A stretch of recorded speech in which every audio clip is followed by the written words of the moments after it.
বসিরহাট সাংগঠনিক জেলা মহিলা তৃণমূল কংগ্রেসের ডাকে রাজনৈতিক কর্মী সম্মেলন।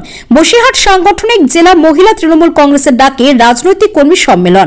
আলাপচারিতা করেন মিনাখা ব্লক 2 মহিলা তৃণমূল কংগ্রেসের সহযোগিতায় চৈতল অঞ্চলের চৈতল রয়্যাল ক্লাবের পার্শ্ববর্তী ময়দানে অনুষ্ঠিত হলো। এদিনের মহিলাদের উপস্থিতি ছিল চোখে পড়ার মতো। এই দিনই অনুষ্ঠানকে কেন্দ্র করে সরকারের বিরুদ্ধে বিভিন্ন বিষয়ে প্রতিবাদ জানান বাংলার মুখ্যমন্ত্রী মমতা বন্দ্যোপাধ্যায়ের নারী সুরক্ষায় প্রশংসা করেন। এদিনের অনুষ্ঠানে মিনাখা ব্লক 2 তৃণমূলের সভাপতি তাজউদ্দিন মোল্লাকে অসংখ্য ধন্যবাদ জানান।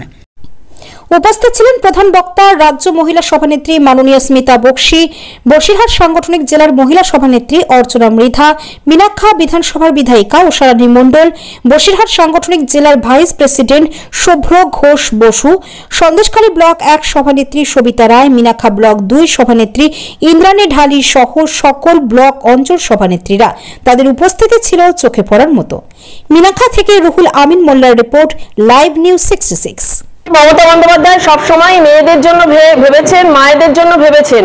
আমার পাশেও যিনি আছেন তিনি মহিলা বিধায়ক। এখানে যতজন মহিলাকে দেখতে পাচ্ছেন, আজকে মহিলাদেরকে তিনি সম্মান দিয়েছেন, জায়গা দিয়েছেন। এমনকি আমিও বসিরহাট সাংগঠনিক জেলার মহিলা তৃণমূলে এই যে মেয়েদের কথা, মায়েদের কথা বলতে পারছি, সেটা মমতা বন্দ্যোপাধ্যায়ের জন্য। মমতা বন্দ্যোপাধ্যায় শুধুমাত্র মেয়েদেরকে লক্ষ্মীর ভান্ডার দেয়নি, মেয়েদেরকে একটা সম্মানের জায়গা দিয়েছেন।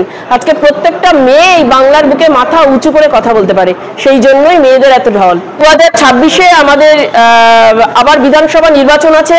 সেই বিধানসভা নির্বাচনে আমার মা, মেয়েরা, বোনেরা আবার আমাদের বসিরহাট সাংগঠনিক জেলায় যতগুলো বিধানসভা আছে সমস্ত বিধানসভা থেকে বিপুল ভোটে মায়েরা ভোট দিয়ে আবার জিতিয়ে নিয়ে আসবে। এবং আজকে এই মিনাখা ব্লক 2-এ এত মা বোনের সারা, এবং এখানে যে আমার দুজন মহিলা তৃণমূলের ব্লক 1 এবং ব্লক 2-এর সভানেত্রী আছে ইন্দ্রাণী এবং ঝুমা, এবং আমার অন্যান্য সমস্ত ব্লকের সভানেত্রী, টাউনের সভানেত্রী আছে, এবং সর্বোপরি এই ব্লকের প্রেসিডেন্ট তাজদা, যার সামগ্রিক ব্যবস্থাপনায় মহিলাদের এত সুন্দর প্রোগ্রাম হয়েছে, তাকেও অনেক ধন্যবাদ জানাই।